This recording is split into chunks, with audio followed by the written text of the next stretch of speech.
Alright, welcome back. So in today's lesson, we're going to be covering opposite colored bishops. Opposite colored bishops is one of the imbalances that occurs most commonly in chess games, just because when pieces get traded, sometimes you get left with a different color bishop than your opponent. So that's why it's really important to understand how to make the most of those positions as the attacking side and also the defending side. So let's get right into it. We're going to cover it in two separate ways. We're going to cover end games and we're going to cover middle games because they're very, very different when it comes to opposite colored bishops. So opposite colored bishops, very stripped back position here. Black's got a dark squared bishop, white's got a different color, light squared bishop. And the characteristic is those bishops will never meet. They can never be on the same color complex. And that's the key point around those positions. So when you have an endgame, when it's opposite colored bishops, rule of thumb is it's going to be a draw, unless there's other pieces as well. So no matter how many pawns there are, let's say it's, in this case, equal material, you can almost certainly trade into this kind of a position, knowing that it's going to be a draw. But the reason is white's going to have a really hard time actually capturing any of these pawns to, likewise black, to get an advantage because those pawns cannot be attacked. They're on light squares here, and even if he somehow managed to get rid of these, black can set up a blockade pretty easily on those light squares that white can never challenge with his dark squared bishop. So black's just going to essentially, let's just go, do this. Let's go black king here, black bishop here, and that bishop is just going to, let's go here. So that bishop's just going to float around here forever, and white will never be able to make progress. So this is with 2 pawns up, which leads us to the next point about those opposite colored bishop endgames, which is you usually need at least 2, if not 3 extra pawns as a material advantage to convert a win as the attacking side, as the better side. So in this case, let's look at material. It's 3 pawns versus 2. So you think, okay, naturally, or normally rather, when you're a pawn up in an endgame, you're going to win. So in this case, it looks like black's winning, but really white's bishop will never let that pawn progress. Likewise, if it was equal material, so if white had a pawn here, it's still a draw. If white had a pawn here, it's still a draw. If white had a pawn here, it's still a draw.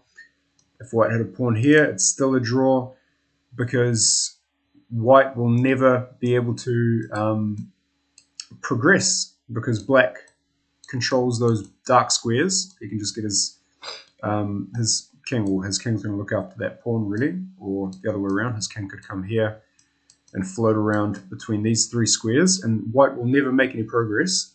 Black will always defend everything and create a blockade on those critical dark squares. Let's take a look at another example. This is an example where white has an outside passed pawn as a material advantage. Even here, black's plan is going to be pretty simple. It's going to be to, these analysis boards keep slipping. Black's just going to get his bishop blockading one of these 2 squares. He's going to get his king to blockade, probably drift around here on these light squares, and white will never be able to make progress. Black's king will most likely actually drift over to this side, if in all fairness,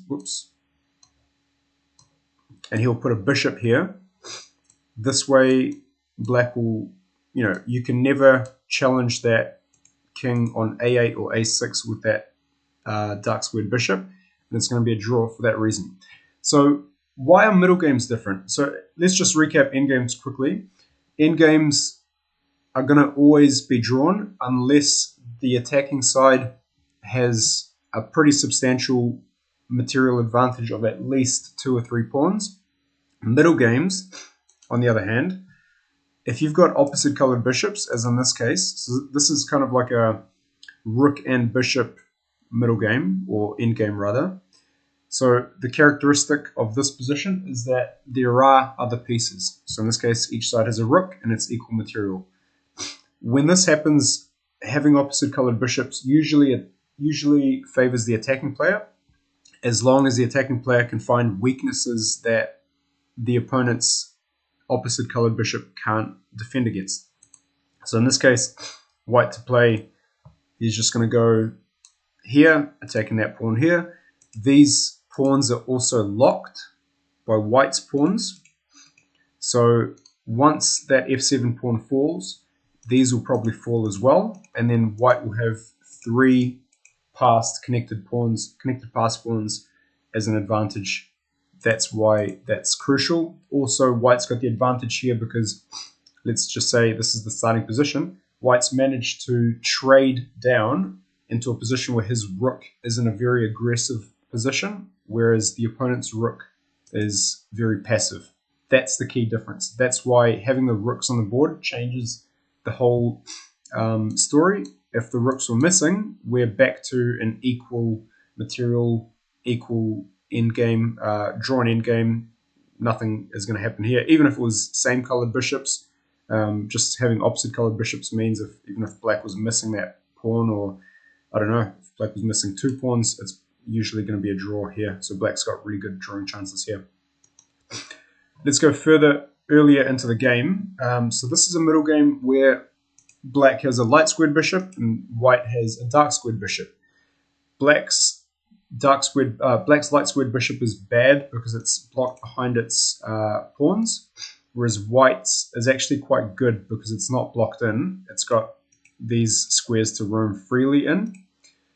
So if we just assess this position, the reason why this position's favorable for white, and also why white should be attacking this position, is because if you think about what's missing is a black dark squared bishop fianchettoed on g7, protecting these weak squares. Since black does not have that bishop, he's just got gaping, he's really exposed on these dark squares. So white's whole plan is essentially going to be around, can he, get his queen to here? Can he get his bishop to here or even here?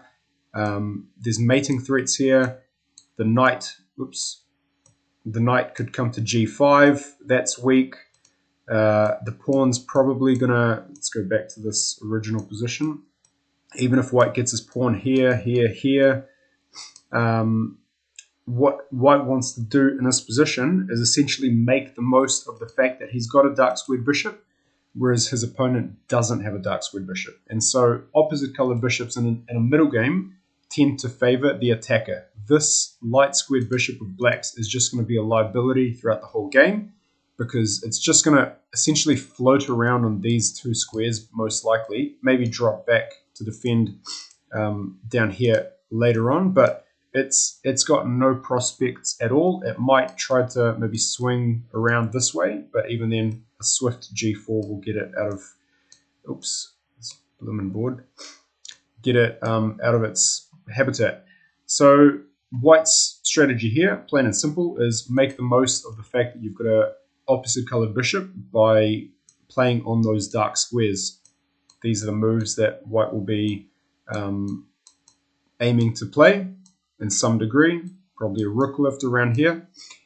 As you can notice, all of these fall on dark squares. Look at that. That's a pummeling attack on the black king, and that bishop will never be able to support. On the other hand, let's just go back here.